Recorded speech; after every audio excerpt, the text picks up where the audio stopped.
Hello everyone, আসসালামু আলাইকুম। Welcome to my ভাইয়াস ওয়েডিং ব্লগ পার্ট 2। সবাই রেডি হয়ে নিচে নেমে আসছি আর বরযাত্রীতে যাওয়ার জন্য সব আত্মীয় স্বজন আমরা সবাই রেডি। কে কোন গাড়িতে উঠবে, গাড়িতে কজন করে উঠবে, এটা নিয়ে মেবি ডিসকাশন চলতেছিল। আর এই হচ্ছে বিয়ের গাড়ি। আশেপাশে বাইকে যত লোক থাকবে সব ভাইয়ার ফ্রেন্ডস, নাইমের ফ্রেন্ডস, রিলেটিভ। ওই দিন আমার হাজব্যান্ডকে মাশাআল্লাহ অনেক অনেক বেশি সুন্দর লাগতেছিল, কিন্তু সুন্দর লাগলে কি হবে, আমি তায়ান আর নাইম ওই দিন কোনো পিকচার তুলতে পারি নাই। নিচে নেমে আমি সবার সাথে একটু হাই হ্যালো করতেছিলাম, গাড়িতে সবাই বসছে কিনা তাও দেখতেছিলাম। এদিকে রনি ভাইয়া ডাকাডাকি শুরু করছে যে তাড়াতাড়ি গাড়িতে উঠে বস, আমরা এখন রওনা দিব। তাই ভাইয়া চলে আসছে। এখন রনি ভাই হচ্ছে ভাইয়াকে রিসিভ করতেছিল গাড়িতে ওঠার জন্য। আর ভাইয়া গাড়িতে ওঠার সাথে সাথে তায়ান দৌড়ে আসছে গাড়িতে উঠবে।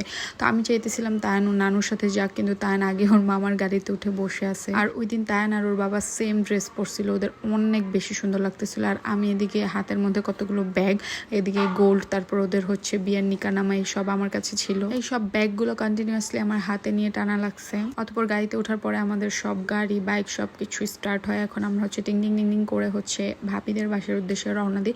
তাই তো অনেক বেশি খুশি, ওর মামার বিয়ে বলে কথা। টিং টিং করে গাড়ি চলতে চলতে আমরা সবাই ভাবিদের বাসার সামনে চলে আসছি। আমার সব রিলেটিভসরাও গাড়ি থেকে নেমে সবাই রেডি।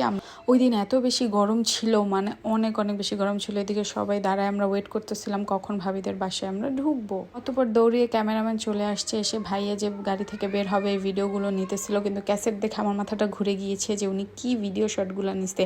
আস্তাগফিরুল্লাহ, ওনার চাইতে শট ভালো আমিই নিতে পারতাম। বাট ট্রাস্ট মি, উনি যেইভাবে মানে ভিডিও নিচ্ছিল মনে হইতেছিল উনি ফাটায় দিবে। যাই হোক, বাদ দিই।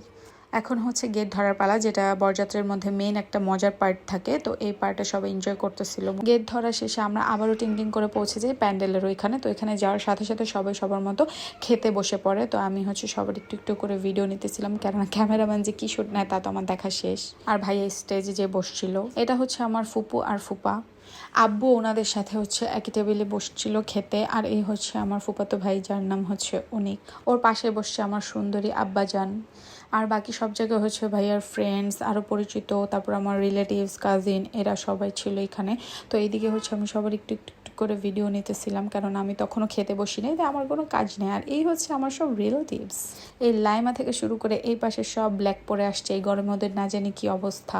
আর এই হচ্ছে আমার প্রিন্স তায়ান। ওর শরীরটা একটু খারাপ ছিল, তাই ওর ভালো লাগতেছিল না। অতপর আমার অনেক ক্ষুধা লাগছে, তাই আমি আমার কাজিনদের সাথে খেতে বসছি। আমি তেমন পোলাও খেতে পাইনি, শুধু একটা চিকেন ফ্রাই আর হচ্ছে ডিম খাইছিলাম। তারপর এদিকে আমি সাইমা আপুর সাথে কি কথা বলতেছিলাম আর শুট নিতেছিলাম।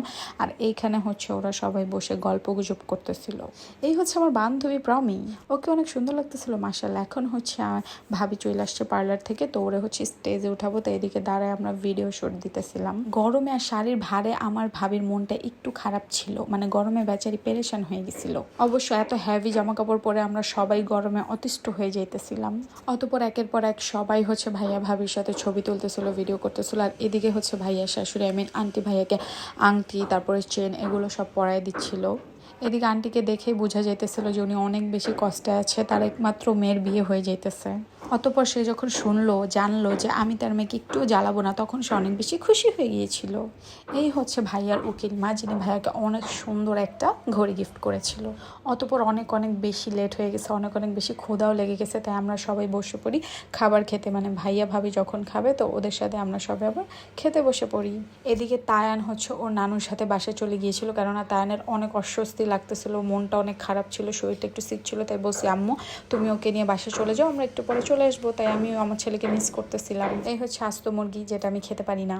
এদিকে আমরা সব রিলেটিভস কাজিনরা মিলে টুকটাক করে খাবার দাবার সব খাইতেছিলাম। এদিকে আমি অতিরিক্ত খাবার আমার সামনে থাকলে আমি কোনোভাবেই সেই খাবার খেতে পারি না, এটা আমার একটা বদ অভ্যাস। আর এই হচ্ছে আকি খালা, আমার বান্ধবী, উনি কিন্তু আমাকে খাওয়াই দিতে একদমই ভুলেন। আর এটা হচ্ছে আমার আরেকটা ফ্রেন্ড, ছোটবেলার ফ্রেন্ড। সো ইয়াটস ফর টুডে, বাকি ভিডিও দেখবেন পরের পার্টে। আল্লাহ হাফেজ।